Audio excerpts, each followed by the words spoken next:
प्रिय दोस्तों नमस्कार। आज बायोलॉजी की जो 15वीं वीडियो है हमारी 15th, इस वीडियो कक्षा में हम कोऑर्डिनेट्स के बारे में जानेंगे, यानी कि संघ कोऑर्डिनेटा इसको बोल लेते हैं। इसके बारे में हम पहले भी थोड़ा सा डिस्कस कर चुके हैं कि इसको हम बोलते हैं वर्टिब्रेट्स। इसको वर्टिब्रेट्स भी कहा जाता है या इसको हम कशेरुकी भी कह सकते हैं।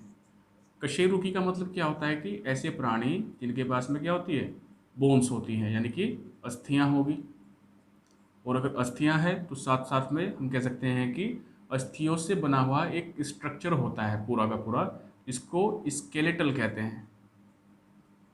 स्केलेटल कह सकते हैं या कंकाल तंत्र कह सकते हैं। इसको हम स्केलेटन सिस्टम भी कह सकते हैं, कंकाल तंत्र भी कह सकते हैं।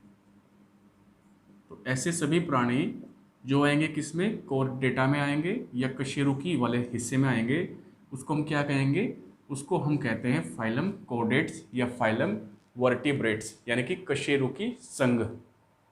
इस कशेरुकी संघ में जो क्लासेस होती हैं, कुछ इस पे क्या पाए जाते हैं, वर्ग पाए जाते हैं। वर्ग का मतलब है कि अलग अलग प्रकार की प्रजातियां होंगी। जैसे कि सबसे पहले जो यहाँ पर हम अध्ययन करेंगे जिसका, उसको हम कहते हैं मछलियाँ, या हम बोल सकते हैं पीसीज होती हैं। पीसीज का मतलब होता है, देखो यहाँ से एक शब्द निकलता है जिसको हम बोल देते हैं पीसी कल्चर। पीसी कल्चर को क्या बोल देते हैं हम, मत्स्यन करना या मत्स्य पालन करना, किसको बोलते हैं हम, पीसी कल्चर को। यानी कि पीसीज का संबंध होगा किससे, फिश, जितनी भी फिश होगी उससे। दूसरा वाला जो हिस्सा है इसका, उसको हम कहते हैं जो एम्फीबिया होते हैं। एम्फीबिया मतलब अभी डिस्कस करेंगे सभी के बारे में। लेकिन पीसीज का मतलब किससे होगा, मछलियों की बात हो रही है, और इसको हम कहते हैं जो एम्फीबिया होते हैं, जो जल या स्थल दोनों जगह पर जो रहते हैं जड़। अभी डिस्कस करेंगे एक एक को पूरा डिटेल में ले जा करके, वहाँ पर और भी अच्छे से समझ में आएगा। तीसरे नंबर पर आते हैं यहाँ पर रेप्टाइल्स। इनके लिए हिंदी में शब्द होगा श्रीसर्प। फिर रेप्टाइल्स के बाद में आते हैं ईव्स, इनको हम बोलते हैं ईव्स। इसमें सभी के सभी बर्ड्स यानी कि पक्षियों का अध्ययन करते हैं। जितने भी पक्षी होंगे उनकी बात यहाँ पर होगी। और अंत में यहाँ पर आता है मैमल्स, जितने भी, या इसको हम बोल देंगे क्लास मैमलिया। तो क्लास मैमल यानी कि बात हो रही स्तनपायी की या स्तनधारी भी इनको कहा जा सकता है। तो यहाँ पर 5 क्लासेस होंगे। टोटल कितनी क्लासेस होती है इसमें, 5। तो इस एक संघ के अंदर 5 वर्ग आते हैं ये, और यहाँ से बहुत सारे क्वेश्चंस पेपरों में पूछे जाते हैं। दोस्तों आगे बढ़ने से पहले हम यहाँ पर 2 शब्दों का मतलब समझते हैं। पहले एक शब्द आपने सुना होगा कोल्ड ब्लडेड, और एक शब्द आपने सुना होगा वार्म ब्लडेड। आपको यहाँ से 2 चीज़ें दिखाई पड़ रही होगी। कोल्ड का मतलब है कि शीत, यानी कि ठंडे की बात हो रही है, और यानी कि ये होगा रक्तीय, शीत रक्तीय इसको कह देंगे। और इसको हम क्या बोल देंगे, गर्म या उष्ण रक्तीय, उष्ण रक्तीय। अब यहाँ से जो हम मतलब निकल करके सामने आता है, वो निकल करके आता है ऐसे कि इसका जो रक्त होगा वो ठंडा होगा, इसका रक्त जो होगा वो गर्म होगा। तो अगर हम देखें इस बात को, तो इसका संबंध इस चीज़ से नहीं होता है, क्योंकि आप किसी भी प्राणी के रक्त को अगर इनमें से देखा जाए तो उसको हम फील करेंगे। जब उसको सेंस करेंगे हम, तो सबका जो ब्लड होगा वो वार्म ही दिखाई देता है, यानी कि गर्म ही आपको फील होगा वो। तो ये जो 2 शब्द है, ये उसके टेम्परेचर को इंडिकेट ना करके पक्षियों के टेम्परेचर को इंडिकेट करते हैं। यानी कि जो कोल्ड ब्लडेड प्राणी होंगे, जो भी यहाँ पर प्राणी आएंगे, जितने भी जो एनिमल्स होंगे या जू होंगे, इनके साथ में क्या होगा कि ये बदलते हुए टेम्परेचर के साथ एडजस्ट या कंपेटिबिलिटी इनकी नहीं हो पाती है, एडजस्ट नहीं कर पाते हैं। जैसे मान लेते हैं कि एक फ़िश होती है जिसको हम कहते हैं क्रिल फिश, या कोई भी फ़िश। एक फ़िश है जो रिवर में पाई जाती है, और रिवर का तापमान कितना है, मैंने कहा कि रिवर का तापमान 20 डिग्री सेल्सियस है। अगर इस फिश को यहाँ से हटा करके किसी ऐसी जो है एक बॉडी में, वाटर बॉडी में डाला जाए कि जहाँ का तापमान 30 डिग्री सेल्सियस हो, तो आपको पता है कि तापमान में वेरिएशन आ गया कितना, 10 डिग्री सेल्सियस का। तो ये जो मछली होगी ये यहाँ पर कुछ समय तक रहने के बाद में क्या हो जाएगी, मर जाएगी, यानी कि ये यहाँ पर जीवित नहीं रह पाएगी, जिंदा यहाँ पर नहीं रह पाएगी। इसी प्रकार से और भी कुछ प्राणी ऐसे हो सकते हैं। तो कहने का जो मतलब है वो ये है कि इस वाली कैटेगरी में जो प्राणी आते हैं, यानी कि ऐसे प्राणी जिनको हम कोल्ड ब्लडेड प्राणी कहते हैं, ये प्राणी तापमान के साथ में एडजस्ट नहीं कर सकते। ये पृथ्वी पर किसी एक पर्टिकुलर जगह ही, किसी एक विशेष जगह पर ही मिलते हैं। अगर इनको उस जगह से हटा करके किसी दूसरी जगह पर डिस्प्लेस कर दिया जाए, जहाँ का तापमान क्या तो कम था यहाँ से या ज़्यादा था। यहाँ की अगर बात करते हैं तो हो सकता है कि तापमान अगर हम 10 डिग्री सेल्सियस में भी किसी को लेकर चले गए, ऐसी मछली को कि जो 20 डिग्री में ज़िंदा रह सकती है, तो ना तो वो 10 डिग्री में जीवित रह पाएगी, ना वो 30 डिग्री में, क्योंकि वो तापमान के साथ में एडजस्ट नहीं कर सकती। जबकि वार्म ब्लडेड जो प्राणी होते हैं ये टेम्परेचर के साथ क्या कर सकते हैं, उसके साथ एडजस्ट कर सकते हैं, उसके साथ में एडेप्ट हो जाते हैं। एडेप्ट का मतलब है कि माहौल में ढल जाना, तो ये वहाँ के माहौल में ढल जाएंगे। जैसे कि हम इंसान हैं, आपको पता है फिलहाल गर्मियाँ हैं, तो गर्मियों में एवरेज तापमान जो रहता है वो 20 डिग्री से ज़्यादा रहेगा। फिलहाल जैसे अगर देखें आज का तापमान है तो 42 डिग्री सेल्सियस के आसपास में है।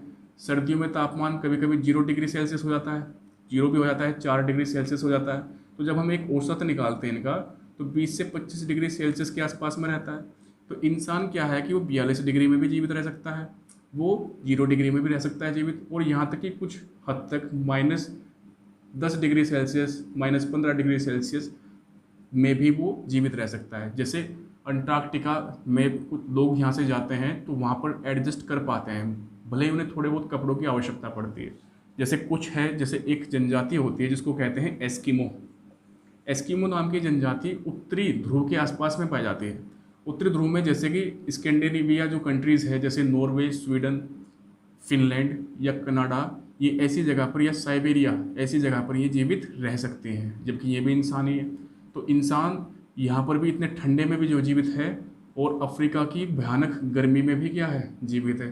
तो इसलिए इंसान क्या कर सकता है, तापमान के साथ में एडजस्ट कर सकता है। ऐसे ही इंसानों के अलावा दूसरे प्राणी जैसे बर्ड्स जो होते हैं, बर्ड्स यानी कि जो पक्षी होंगे, वो भी क्या कर पाते हैं, वो एडजस्ट कर पाते हैं तापमान के साथ। इसलिए इनको हम क्या बोलते हैं कि ये वार्म ब्लडेड प्राणी होते हैं।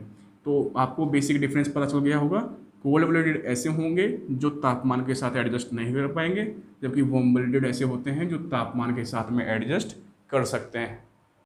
जो फाइलम कोऑर्डिनेट्स है, यानी कि कशेरुकी जो प्राणी होते हैं, इसको हम क्या कहते हैं, कशेरुकी कहते हैं इसको। तो जो कशेरुकी प्राणी होते हैं ये एक प्रकार से विकसित प्राणी होते हैं, सभी के सभी। विकसित कह सकते हैं इनको, या मैच्योर कह सकते हैं इनको, या परिपक्व कह सकते हैं। मैच्योर किस मामले में, क्योंकि इनका एक तो शरीर का जो संरचना होगी, शारीरिक संरचना जिसको कह सकते हैं, या जो इनका बॉडी का स्ट्रक्चर होगा वो सर्टेन रहता है, यानी कि निश्चित होता है। जैसे आपने मछली देखी होगी तो मछलियाँ सारी की सारी एक जैसी दिखती हैं, मछलियों का जो शरीर है उसमें परिवर्तन नहीं होता है। ऐसे हम इंसान हैं, तो इसीलिए इनका एक निश्चित शरीर की संरचना होगी, और अगर इनकी शरीर की संरचना निश्चित है तो इनके शरीर में जो पाए जाने वाले अंग होंगे, उन अंगों का जो ऑर्गन्स होंगे उनका लेआउट का मतलब है कि अंगों की जो संरचना होगी वो भी क्या होती है, वो भी विकसित होती है, वो भी क्या होगी, विकसित होगी, यानी कि डेवलप होगी।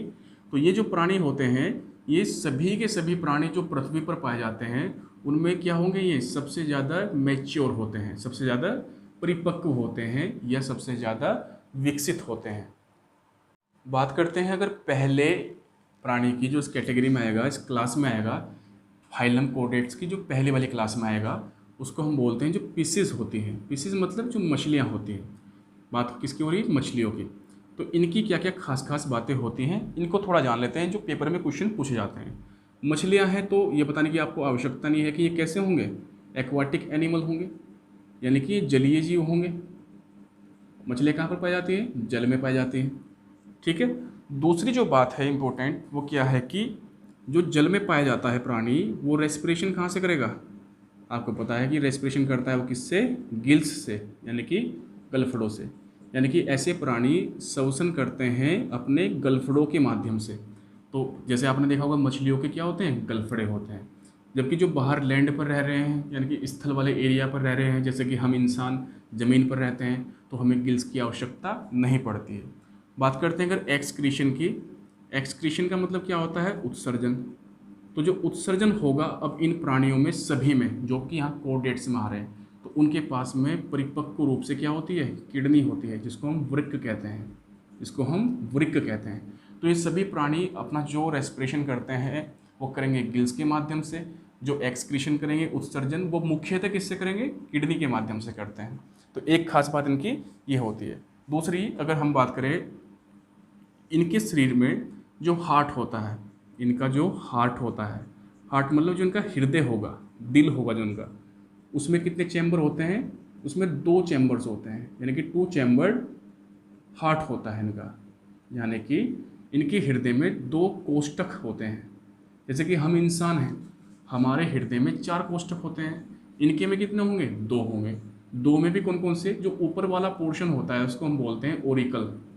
उसको क्या बोलते हैं हम? ओरिकल कहते हैं। नीचे वाले को बोलते हैं वेंट्रिकल। उसको क्या कहेंगे हम? वेंट्रिकल। इसके लिए शब्द होता है आलिंद, और इसको क्या बोलते हैं? नीले। इसको क्या बोलते हैं? नीले बोलते हैं। तो इनके हार्ट में एक आलिंद होगा और एक नीले होगा मछलियों के हार्ट में। तो सभी के सभी जो मछलियां हैं जितनी भी प्रकार की, वो सभी के सभी कहाँ पर आती हैं? इस वाले ग्रुप में आती हैं, जिसको हम पिसिस बोलते हैं। और इसको पूरा क्या कहेंगे? पूरा कहेंगे इसको क्लास पिसिस, क्योंकि ये फाइलम नहीं है, ये संघ नहीं है। इस संघ के अंदर आने वाली एक क्लास होती है। दूसरी क्लास होती है यहाँ पर, उसको हम बोलते हैं class amphibia. Class amphibia. Amphibia को मैंने आपको पहले भी बताया है कि इसको बोलते हैं हम क्या? इसको कहते हैं हम जल स्थलचर। जल स्थलचर का मतलब क्या है कि जो ये प्राणी होते हैं जो एम्फीबिया वाली कैटेगरी में आएंगे, इस क्लास में आएंगे, ये लैंड पर यानी कि स्थल पर भी पाए जाते हैं, और ये साथ साथ में वाटर बॉडीज़ जो होती है यानी कि जल में भी जीवित रह सकते हैं। जैसे कि एक उदाहरण मैं आपको यहाँ पढ़ दूंगा फ्रॉग का। फ्रॉग मेंढक होता है, बड़े वाला जो मेंढक होता है उसको नेक्टस बोलते हैं। तो फ्रॉग और मेंढक की जितनी भी प्रजातियाँ हैं ये जल में भी रह सकती हैं, और ये कहाँ पर? स्थल में भी रह सकती है। इसलिए ये क्या हो जाता है? इम्पोर्टेंट हो जाता है कि कौन सा प्राणी ऐसा है इनमें से जो जल और स्थल दोनों में रह सकता है, और कौन सी कैटेगरी में आएगा, तो उसको एम्फीबिया कहते हैं। फिर नेक्स्ट बात इसकी करें हम, तो जो इनका हार्ट होता है, इनका जो हृदय होगा, उसमें 3 चैम्बर होंगे। ये बात आपको ध्यान रखनी है। उसमें कितने कोष्ठक होंगे? 3 कोष्ठक पाए जाते हैं। ये 3 कोष्ठक कैसे होते हैं इसको भी थोड़ा देख लेते हैं आप फिगर में। मान लीजिए मैंने आपको भी बताया था कि जो मछलियाँ होती हैं उसमें एक तो होगा क्या? वेंट्रिकल। उसमें एक क्या होता है? वेंट्रिकल होता है, जिसको हम क्या बोल रहे थे? नीले कह रहे थे। जबकि जो उसके अगर बात करते हैं इसकी यहाँ पर एम्फीबिया की, मछली में क्या था कि एक ओरिकल था, एक वेंट्रिकल, लेकिन यहाँ पर तो 3 चेम्बर है, तो इसमें 2 क्या होंगे? इसमें 2 ओरिकल्स होते हैं। ओरिकल्स का मतलब है कि इसमें 2 आलिंद होते हैं। तो उम्मीद है कि आपको समझ में आया होगा कि कैसे कैसे जो है वेंट्रिकल और ओरिकल वो होते हैं। अब आपको ध्यान रखना है कि अगर किसी भी प्राणी में 2 ओरिकल तो हो सकते हैं, अगर किसी प्राणी के हार्ट में 3 चैम्बर है, 3 कोष्ठक है, तो इनमें से हमेशा ध्यान रखना है कि ओरिकल्स की संख्या ज़्यादा होती है, जबकि वेंट्रिकल यहाँ पर केवल एक ही होता है। तीसरा ये है कि ये रेस्पिरेशन कहाँ से करेंगे? रेस्पिरेशन मतलब जो श्वसन करने की प्रक्रिया होती है, यानी कि गैसियस एक्सचेंज जो करते हैं, गैसों को ग्रहण करना और उनको छोड़ना। जैसे कि हम क्या करते हैं? ऑक्सीजन को ग्रहण करते हैं, CO2 को छोड़ते हैं, तो O2 का कन्वर्जन हमारी बॉडी में जा करके CO2 में हो गया, यानी कि ऑक्सीजन परिवर्तित हो गई हमारे शरीर के अंगों के कारण, किस में? कार्बन डाइऑक्साइड में। इसी प्रोसेस को क्या बोलते हैं? श्वसन कहते हैं। इसको और डिटेल में हम बाद में समझेंगे आराम से। तो किस किस से करते हैं ये जो करेंगे रेस्पिरेशन? आपको पता है कि अगर ये लैंड पे जो है पाया जा रहा है, तो स्थल पर रहने वाले सभी प्राणी करते हैं लंग्स के माध्यम से श्वसन की प्रक्रिया को। लंग्स का मतलब है कि फेफड़ों की बात हो रही है, तो ये फेफड़ों के माध्यम से करेंगे। लेकिन ये तो साथ ही साथ में किस में पाए जा रहे हैं? साथ ही साथ में वाटर में है, तो यानी कि इनके पास में क्या होते हैं? गिल्स भी होते हैं। तो इनके पास में विशेषताएं थोड़ी ज़्यादा होंगी पहले वालों से, क्योंकि पहले वालों के पास में जो थे यहाँ पे पीसेस, उनमें केवल और केवल क्या था? गिल्स थे। इसमें क्या है? लंग्स भी है। और साथ ही साथ में ये करते हैं स्किन के माध्यम से भी। स्किन समझ रहे हो आप लोग?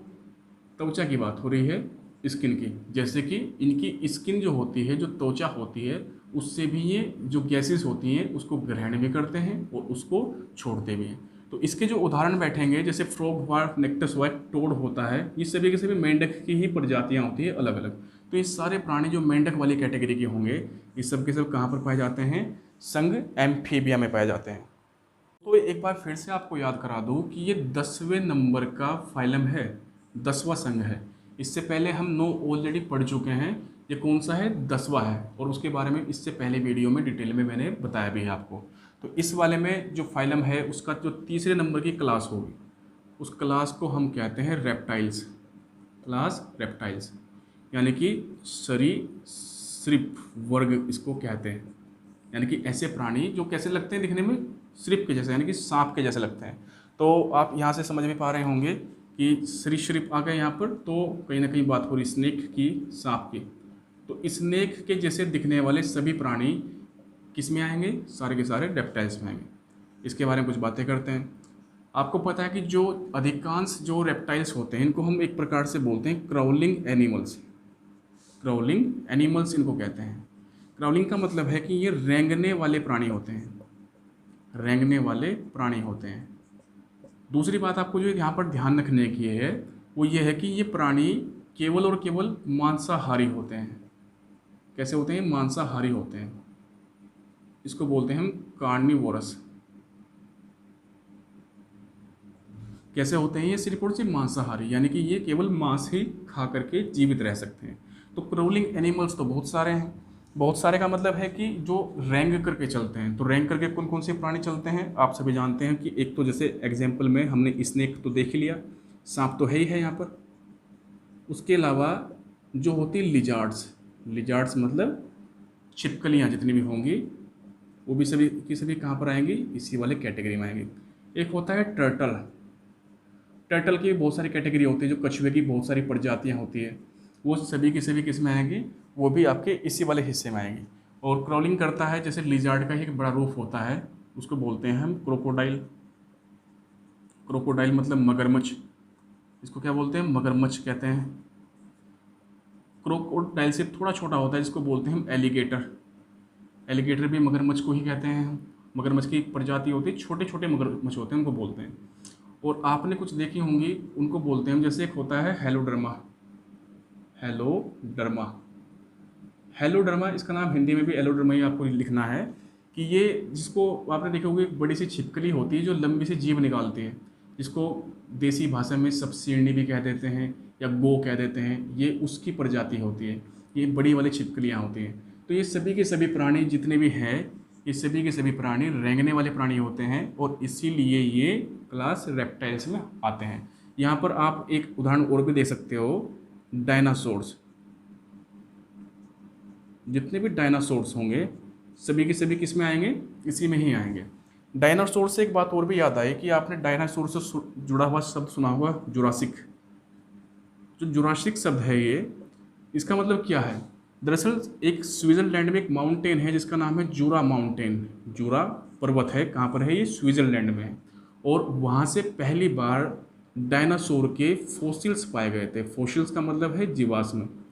अब डायनासोर तो कई करोड़ साल पहले विलुप्त हो चुके हैं पृथ्वी से, लेकिन उनके जीवाश्म अभी भी पृथ्वी पर मिलते रहते हैं। तो जो सबसे पहले जीवाश्म मिले थे वो जूरा पर्वत से मिले थे। इसीलिए डायनासोर से जुड़ी हुई सारी बातों को हम इंडिकेट करते हैं जुरासिक के नाम से। बस यहाँ पर क्या होगा? जुरासिक, क्योंकि ये जो जुरासिक है ये एक काल था, एक समय था, बहुत पुराना समय। और उस जो समय था वो किसका समय था? वो डायनासोर्स का समय था। और बाकी की अगर बात करते हैं, जुरासिक के साथ साथ में एक समय और भी था जिसको हम बोलते हैं मेसोजोइक एरा। Mesozoic era. तो मेसोजोइक एरा यानी कि मेसोजोइक काल और जुरासिक काल, मेसोजोइक काल और जुरासिक काल दोनों के दोनों जुड़े हुए किससे हैं? डायनासोर से, क्योंकि इन काल में ये पाए जाते थे। और ये दोनों के दोनों काल बीत चुके हैं कई करोड़ वर्ष पहले, लगभग 5 करोड़ वर्ष से लेकर के 25 करोड़ वर्ष पहले तक ये सभी के सभी प्राणी इस पृथ्वी पर मौजूद थे। अब बात करते हैं नेक्स्ट वाली बात क्या है कि इनका जो हार्ट होगा उसमें भी कितने चैम्बर्स होंगे? 3 चैम्बर्स होते हैं।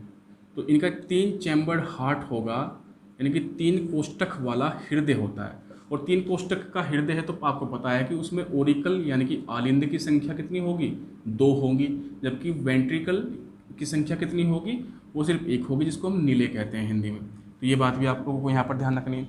उसके अलावा बात करते हैं इनके रेस्पिरेशन की। रेस्पिरेशन को हम क्या बोलते हैं, श्वसन कहते हैं। रेस्पिरेशन को क्या बोलते हैं हम, श्वसन कहते हैं।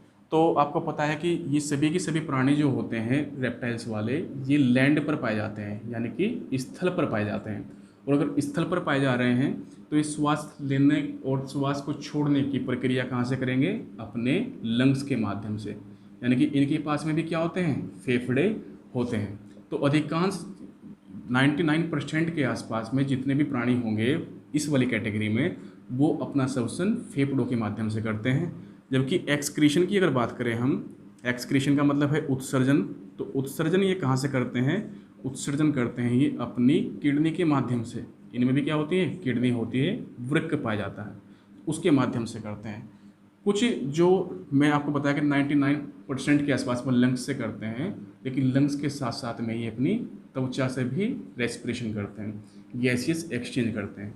आपसे पेपर में सवाल ऐसे पूछेंगे कि इनमें से कौन सा प्राणी ऐसा है कि जो श्वसन अपने लंग्स और स्किन के माध्यम से करता है, यानी कि दोनों माध्यम से करता है।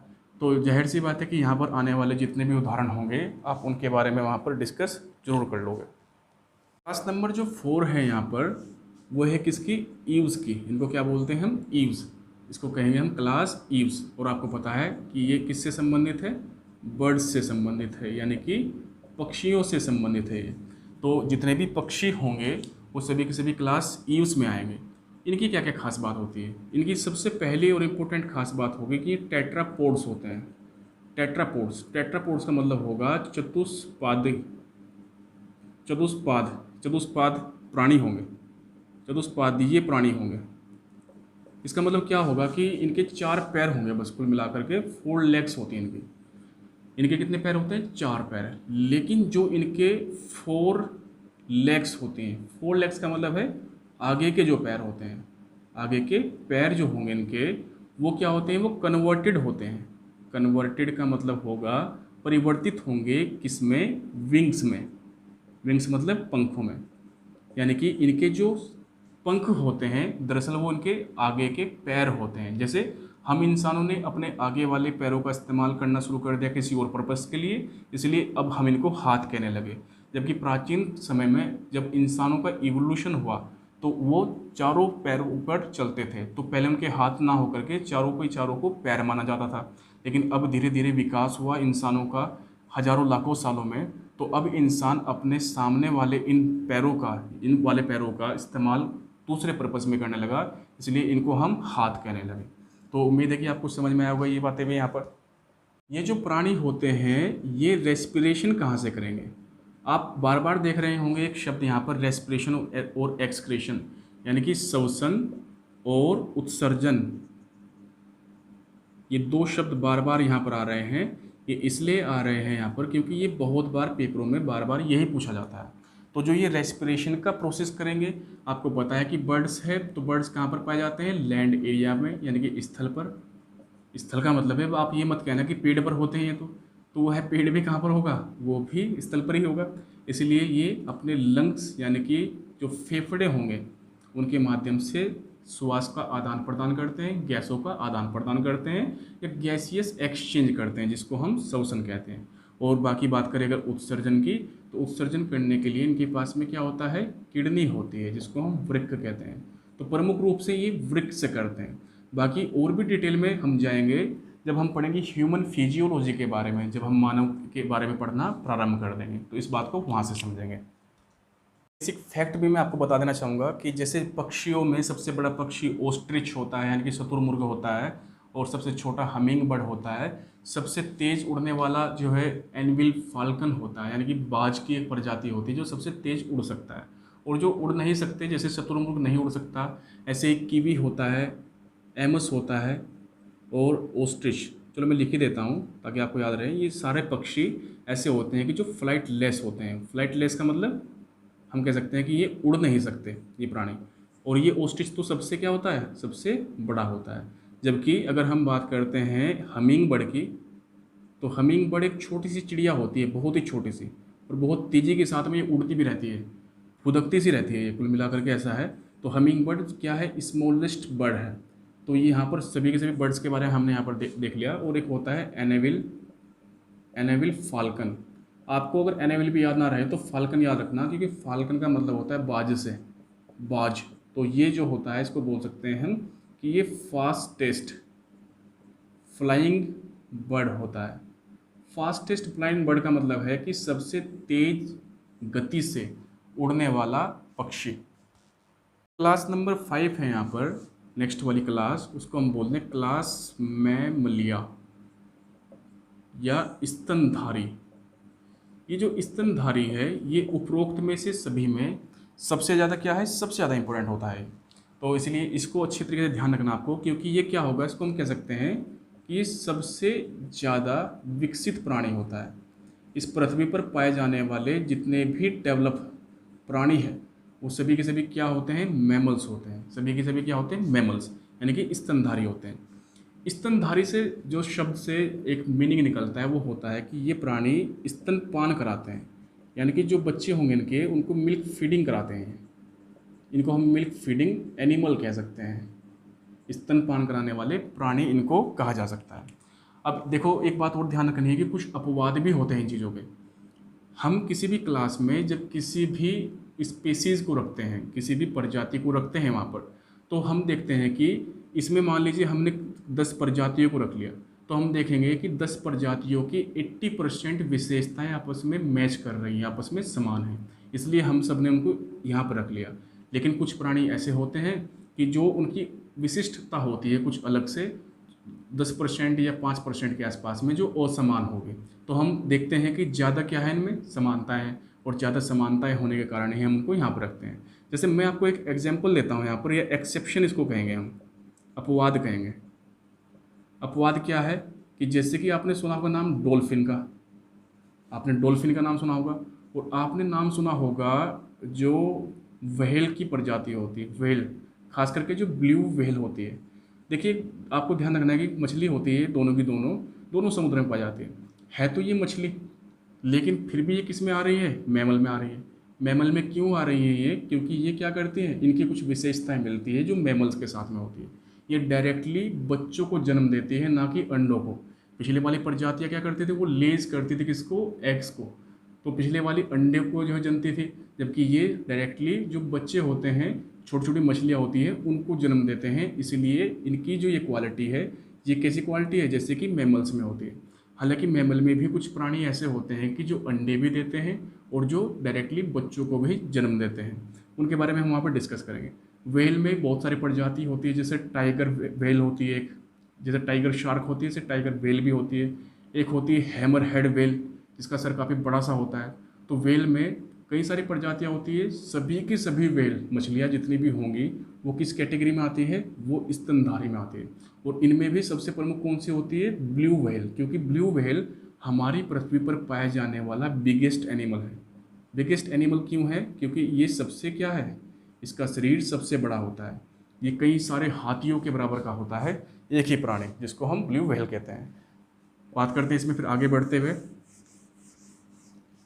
ये जो प्राणी होते हैं जितने भी, इनकी अगर हम बात करते हैं तो जैसे आपने सुना होगा एक बैट होता है, बैट। बैट भी क्या है, एक एक्सेप्शन है इसका। एक्सेप्शन मतलब एक अपवाद है। ये अपवाद क्यों है, क्योंकि ये लगता तो किसके जैसा है, चिड़िया के जैसा लगता है। और ये पेपर में कई बार पूछा गया क्वेश्चन है, लगता चिड़िया के जैसा है, पक्षियों के जैसा लगेगा ये, लेकिन ये होता क्या है, होता है ये मैमल। आप इसका अगर मुंह देखोगे सही से तो आपको दिखाई देगा कि चूहे जैसा मुंह होता है इसका। और इसके खास बात क्यों है ऐसे कि ये क्यों हम इसको मानते हैं कि ये मैमल है, क्योंकि इसके बॉडी पर पाए जाते हैं हेयर। इसकी बॉडी पर क्या पाए जाते हैं, बाल उगते हैं इसकी बॉडी पर, इसलिए बाल केवल और केवल उग सकते हैं इसकी बॉडी पर मैमल की। तो ये भी इसकी एक विशेषता है जिसकी वजह से इसको हम इस कैटेगरी में रखते हैं। तो कौन कौन सी विशेषताएं होंगी ऐसी मैमल्स की कि जो इनको दूसरों से अलग बनाती है। तो सबसे पहली बात तो इनके जो हार्ट होगा उसमें 4 चैम्बर होते हैं, यानी कि इनके हृदय में 4 कोष्ठक होते हैं। बात अगर 4 कोष्ठक की हो रही है तो इसका मतलब है कि इनके हृदय में 2 तो होंगे क्या, ओरिकल्स, ओरिकल्स को हम क्या बोलते हैं, आलिंद कहते हैं, आलिंद। तो दो तो ये होंगे, जबकि दो क्या होंगे, वेंट्रिकल्स होंगे, और वेंट्रिकल को हम क्या बोलते हैं, नीले, यानी कि नीलों की संख्या कितनी होगी, दो होगी।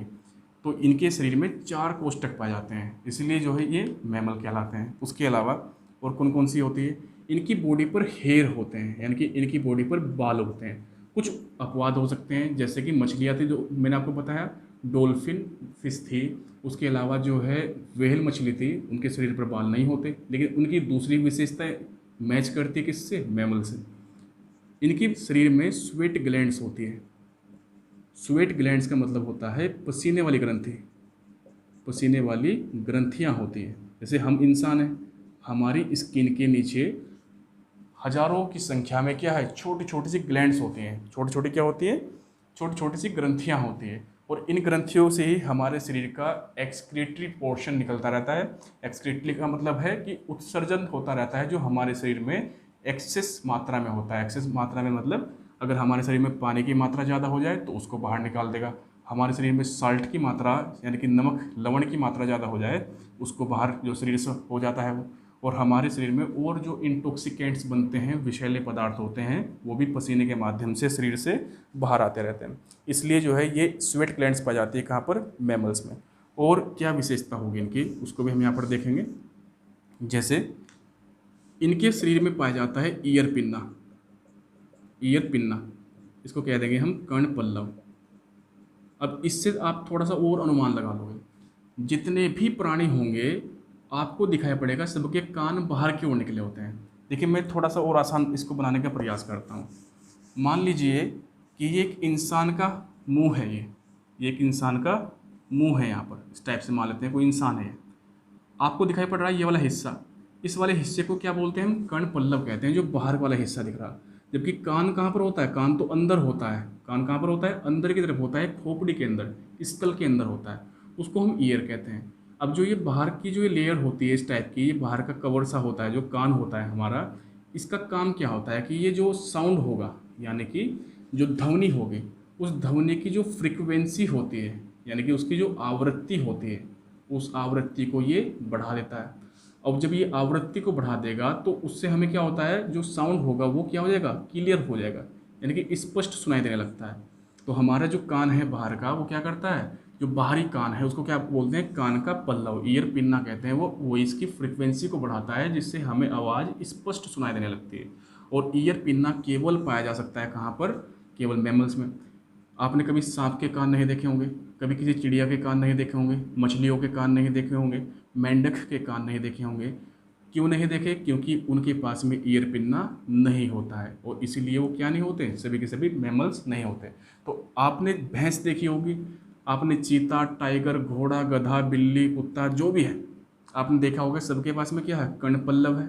इसका मतलब आप बिना जो है वहाँ पर चूक किए हुए ये बता सकते हैं कि ये जो प्राणी है वो क्या होगा, वो मैमल होगा।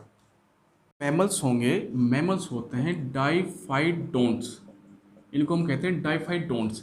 देखिए जहाँ पर भी शब्द अगर बायोलॉजी में डोंट लिखा हुआ है ना कहीं पर भी, तो डोंट से आप आइडिया लगा लेना कि बात हो रही है किसकी, दांत की। डोंट से जैसे मैंने आपको बताया था ना कि एक शब्द होता है ओडोंटोलॉजी, तो ओडोंटोलॉजी का मतलब होता है दांतों और मसूड़ों का अध्ययन, क्योंकि यहाँ पर भी डोंट आ गया, दांत आ गया।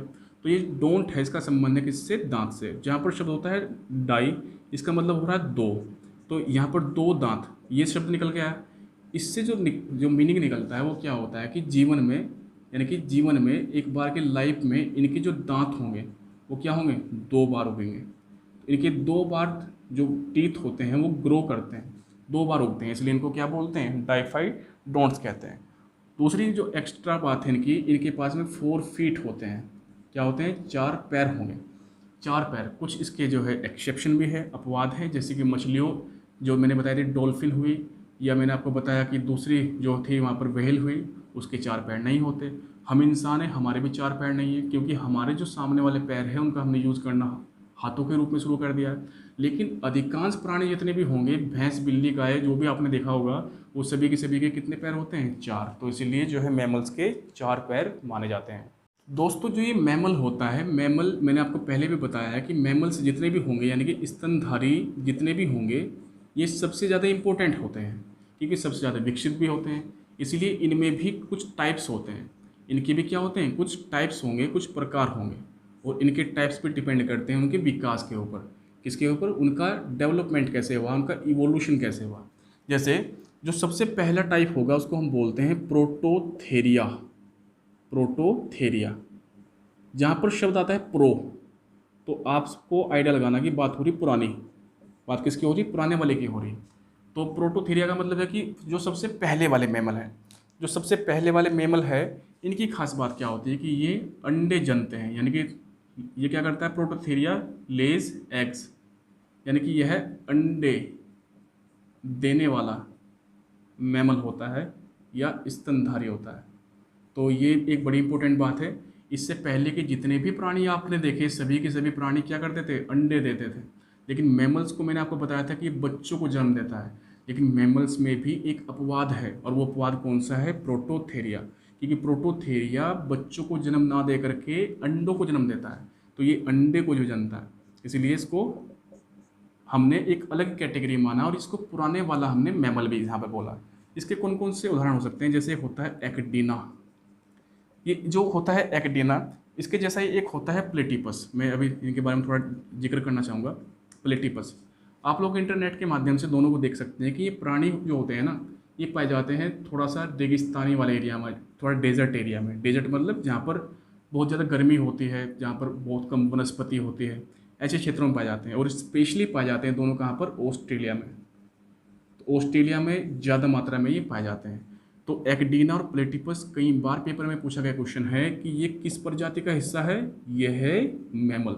आपको ये बात ध्यान रखनी है। एक बात आपको और भी ध्यान रखनी है कि जो प्लेटिपस होता है कि ये एकमात्र, यानी कि ओनली पॉइजनियस मैमल इसको हम कह सकते हैं, यानी कि एकमात्र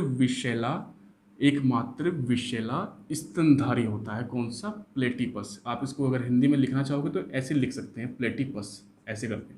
तो प्लेटिपस काफ़ी इंपॉर्टेंट है। इसके अलावा अगर हम बात करते हैं कि दूसरा टाइप क्या होगा, आप उम्मीद है कि साथ साथ में नोट करते ही रहते होंगे आप लोग। दूसरा जो होगा वो, उसको हम कहते हैं, जो मध्यम वर्ग का होगा, उसको हम कहते हैं मेटाथेरिया। देखिए आप हर एक शब्द के लास्ट में देखोगे थेरिया। पहला प्रोटोथेरिया था, ये कौन सा है, ये मेटाथेरिया है। अब मेटाथेरिया की विशेषता क्या है कि ये क्या करता है कि ये it gives birth to immature child, यानी कि यह एक अपरिपक्व बच्चे को जन्म देता है। यह एक अपरिपक्व बच्चे को जन्म देता है। अपरिपक्व बच्चा का मतलब क्या है, आप सभी जानते हैं कि जनरली जैसे हम इंसान हैं, हम इंसान 9 महीने तक, कोई भी जो स्त्री होती है वो अपने गर्भ में एक बच्चे को जो है पालती है, और 9 महीने के बाद बच्चा पूरा का पूरा मैच्योर हो जाता है, पूरा विकसित हो जाता है, उसके बाद में उसका जन्म हो जाता है। लेकिन जो ये प्राणी होते हैं मेटाथेरिया वाले, जो मैमल होंगे, ये क्या करते हैं कि बच्चे को मैच्योर होने से पहले ही जन्म दे देते हैं। अब जब बच्चे को मैच्योर होने से पहले जन्म दे दिया, तो जाहिर सी बात है कि उसका ध्यान भी क्या करना पड़ेगा, ज़्यादा देना पड़ेगा। इसलिए इनके पास में क्या होती है, कि नेचुरल लैप होती है। नेचुरल लैप को हम कह सकते हैं कि एक प्राकृतिक गोद होती है, और बच्चों को जन्म देने के बाद में ये अपने बच्चे का ध्यान रखने के लिए उसको अपनी इस प्राकृतिक गोद, जो भगवान ने, जो कुदरत ने इनको दी है, उसमें उसको ये रखते हैं। जैसे आपने सुना होगा कंगारू, कंगारू भी कहाँ पर पाया जाता है, ऑस्ट्रेलिया में पाया जाता है, आपको पता है इसके बारे में भी। तो कंगारू जो होता है वो भी एक मैमल है, लेकिन किस प्रकार का मैमल है, मेटाथेरिया वाली कैटेगरी में आएगा, क्योंकि ये बच्चे को जन्म देता है, एक अपरिपक्व बच्चे को। तो तीसरी कैटेगरी होती है मैमल्स की, तीसरा टाइप होता है, उसको हम बोलते हैं यूथेरिया। देखिए कुछ बातें अगर बच्चे ध्यान दे करके चले शुरुआत से ही, तो उनको आइडिया रहता है। जैसे मैंने आपको बताया एक प्रोकैरियोटिक सेल था, एक यूकैरियोटिक सेल था, तो आपको यहाँ पर दिख रहा होगा कि प्रोटोथेरिया भी आया और यूथेरिया भी आया। तो आपको पता है कि यूकैरियोटिक सेल ज़्यादा परिपक्व था प्रोकैरियोटिक सेल की अपेक्षा, इसी प्रकार से प्रोटोथेरिया से ज़्यादा डेवलप कौन सा होगा, ये वाला। तो मैमल्स सबसे ज़्यादा परिपक्व होते हैं, लेकिन उसमें भी सबसे ज़्यादा परिपक्व कौन होगा, वो होगा ये यूथेरिया। क्योंकि इसी यूथेरिया ग्रुप में कौन आते हैं, इसी में ही हम लोग भी आते हैं, जो पृथ्वी का सबसे सबसे ज़्यादा बुद्धिमान प्राणी माना जाता है, यानी कि मानव की बात हो रही है यहाँ पर, हम इंसानों की बात हो रही है। तो यूथेरिया जो होगा, इसकी क्या खास बात होती है, ये एक तो जो मैच्योर चाइल्ड होगा, उस मैच्योर चाइल्ड को ये जन्म देता है, उसको बर्थ जो देता है, यानी कि एक परिपक्व बच्चे को जन्म देता है। ऐसा बच्चा कि जो माँ के गर्भ में ही पूर्ण रूप से परिपक्व हो गया, उसके बाद में जिसका जन्म हुआ और बाद में फिर उसका शरीर अपने आप से ही अपने आप का ध्यान रखना प्रारंभ कर देता है, इसलिए ये मैच्योर बच्चों को जन्म देता है। और जितने भी प्राणी होंगे जो मैच्योर बच्चों को जन्म देंगे, उसमें इंसान हो, गाय भैंस बिल्ली घोड़ा कुछ भी हो, सबके सब किस में आएंगे, सबके सब यूथेरिया में आएंगे। तो उम्मीद है कि आपकी समझ में ये पूरा पूरा जो क्लास आया होगा फाइलम का। अब हम बात करते हैं एक और यहाँ पर नेक्स्ट वाली बात, जैसे कि हमने हमने शुरुआत में जिसके बारे में डिस्कस भी किया था। तो जैसे आपने समझा यहाँ पर कि इस वाले संघ में सबसे पहले हमने पढ़ा था किसके बारे में, हमने पढ़ा था फिशेस के बारे में, यानी कि मछलियों के बारे में पढ़ा। फिर हमने पढ़ा यहाँ पर किसके बारे में, फिर हमने यहाँ पर पढ़ा एम्फीबिया के बारे में, यानी कि स्थल जो होते हैं, इनको बोल सकते हैं हम जल स्थलचर। ये तो होते हैं देखो जलचर, मैं इसको हिंदी में लिख ही देता हूँ यहाँ पर, इनको हम बोल देते हैं जल स्थलचर। और जो ये वाला होता है नेक्स्ट वाला, उसको हम बोल देते हैं रेप्टाइल्स। रेप्टाइल्स को आपको पता है कि रेंगने वाले प्राणी होते हैं, जिनको हम सरीसृप भी कहते हैं। इसके अलावा फिर मैंने आपको बताया था ईव्स, इसमें बर्ड आते हैं, इनको बोलते हैं उभयचर। उभयचर मतलब जो आसमान में उड़ने वाले होते हैं। और फिर आता है लास्ट में कौन सा, मैमल। मैमल को आपको पता है क्या बोलते हैं हम लोग, स्तनधारी कहते हैं। तो ये 5 क्लासेस हैं किसमें, फाइलम कोऑर्डिनेट्स में, इसलिए सबसे इंपॉर्टेंट कोऑर्डिनेट भी यही है उसका। अब इनकी हम बात करते हैं अलग अलग। ये होता है कोल्ड ब्लडेड, यानी कि शीत रक्तीय प्राणी होगा। और आपको मैंने जैसे पहले बताया कि शीत रक्तीय प्राणी ऐसे होते हैं कि जो तापमान के साथ में अपने आप को अनुकूल नहीं बना पाते हैं, यानी कि एडजस्ट नहीं कर पाते, एडेप्ट नहीं कर पाते हैं बदलते तापमान के साथ में। ये भी क्या होगा, ये भी कोल्ड ब्लडेड होगा, ये भी क्या होगा, ये भी कोल्ड ब्लडेड होगा। और ये दोनों के दोनों, ये तीनों के तीनों ऊपर वाले तो क्या हैं, कोल्ड ब्लडेड है, जबकि ये कैसे हैं, वार्म ब्लडेड प्राणी होते हैं, यानी कि ये तापमान के साथ में अपने आप को एडजस्ट कर सकते हैं। तो इसमें 3 प्राणी ऐसे हैं कि जो शीत रक्तीय हैं, 2 प्राणी ऐसे हैं कि जो कैसे हैं, जो उष्ण रक्तीय जिनको माना जाता है। दोस्तों उम्मीद है कि आपको अच्छे प्रकार से समझ में आया होगा ये। और आप अगर प्रीवियस ईयर के क्वेश्चन पेपर को उठा करके देखेंगे तो आपको दुनिया भर के क्वेश्चंस ऐसे दिखाई पड़ेंगे, जो जो टॉपिक हमने आज किया है यहाँ से जो के तो ही आपको रखे हुए मिल जाएंगे। तो अगर आप जो किसी भी टीचर से पढ़ते हो या किसी बुक से पढ़ते हो, तो पढ़ाई का फ़ायदा तब तक आपको नहीं मिलेगा जब तक आप इस बात को नहीं देखेंगे कि पहले के सालों में कहाँ कहाँ से क्वेश्चंस पूछे जा चुके हैं।